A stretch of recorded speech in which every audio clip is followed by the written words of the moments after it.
Alam niyo ba? Alam niyo ba na may sikat na parisan sa Pasay City? Ito ay, ang pangalan ay Diwata Paris Overload. Oo, napaka-trending yan. Yan ngayon dahil sobrang sarap at sobrang affordable siya. Lahat ng kumakain doon ay naku talaga naman, sulit na sulit talaga yung halagang 100 mo. Kasi ang halaga ng Paris na yun ay 100 pesos lang. Sa halagang 100, meron ka ng only rice, only sabaw, at may free soft drinks pa. Diba? Hi po, ako po si Liwat, ang may-ari po ng Diwata Paris Overload. Ang baklang dating nabugbog pero ngayon dinudomo. Yo mga ka-idol, I'm here in Pasay upang matikman itong trending at sikat at pinipilahang ng maraming tao. Dito lang yang sa Diwata Paris Overload. Matatagpuan sa JW Jokno Boulevard, Pasay City. May mga artista nga kumakain dun eh. May mga British, yung mga komedyante, nakikita ko doon si Ben Damage. Oo, nakita ko sa review. May isa din doon na mga komedyante pa na isa, nakalimutan ko yung pangalan. Alam niyo guys, alam niyo ba ang kwento niya kung bakit siya ako po si Liwat, ang may-ari po ng Diwata Paris sumika? Overload. Alam niyo kung bakit? Ito yung kwento pero ngayon niya. dinudomo. Sugatan naman ang isang bading sa Pasay City nang saksakin ng dalawa niyang kaibigang nagdodroga umano. Nagmula sa kalangitan, lumagapak sa kalupaan, narito na sa inyong harapan ang nag-iisang diwata na mukhang kawatan. Siya yung bakla na binugbog sa Pasay City dati. Binugbog yan siya ngayon. Ang ginawa niya, hindi siya nag-alala na binugbog siya. Ang ginawa niya, nag-alala siya sa kanyang mukha, sa kanyang face, na hindi na siya maganda kasi binugbog siya, kasi marami siyang pasae. Siyempre, malamang, ang una mo talagang iisipin dyan, yung sakit ng naramdaman mo, di ba? Nakakatuwa at saka unang-una talaga. Nakaka-inspired yung life story ni Diwata kasi galing siya sa isang simpleng buhay. Nakatira lang siya sa ilalim ng tulay. Oo, kasi sinabi niya yun, nakatira lang siya sa ilalim ng tulay kasi wala silang bahay.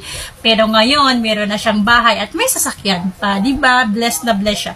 At marami na siyang mga kababayan natin na Pilipino na natutulungan. Siyempre kasi may mga trabahante na siya. May mga tauhan na siya. So, nakakatulong siya in a way na yung ating mga kababayan ay nagkakaroon ng trabaho sa pamamagitan niya.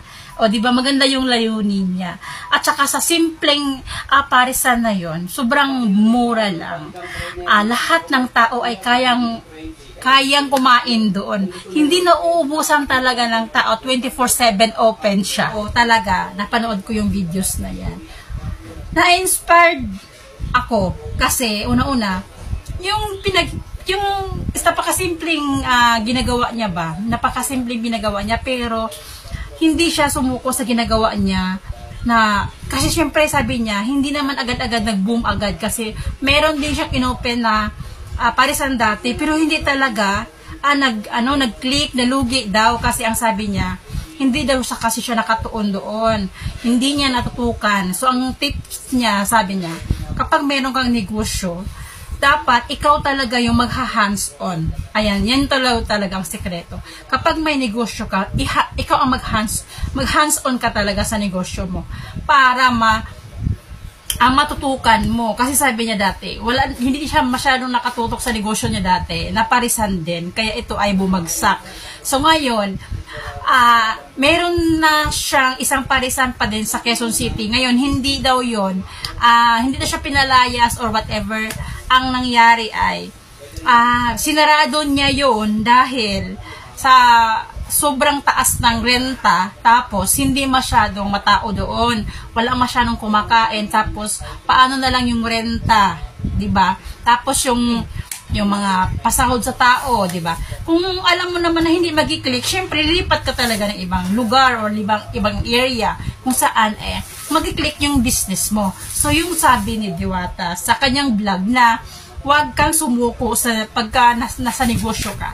Huwag mong sukuan at mag hands-on ka. Kasi, pagka nakatutok ka sa negosyo mo, alam na alam mo ang takbo.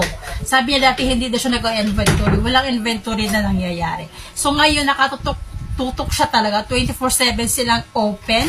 Hindi naubusan ng tao yung parisan niya.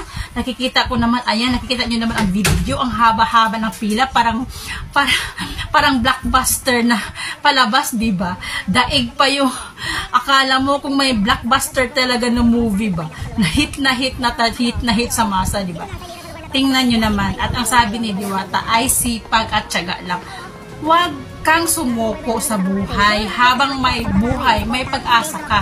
Pag sinabihan ka, wala kang pag-asa, huwag kang maniniwala doon. Kasi sabi ni Diwata ay sipag at tiyaga. Kapag ikaw ay buhay pa, may pag-asa ka. Kaya bilang Pilipino, bilang Pinoy, astig ang Pinoy. Kaya pag may mga ganyan na mga tao na medyo nakakatulong sa ating mga kababayan, suportahan din natin sila. Lalo na pag ganyan, katulad ni Diwata, di ba marami na siyang natutulungan kasi may mga trabahante siya, may pinapasahod siya. So may mga tao siyang natutulungan sa pamamagitan ng kanyang negosyo.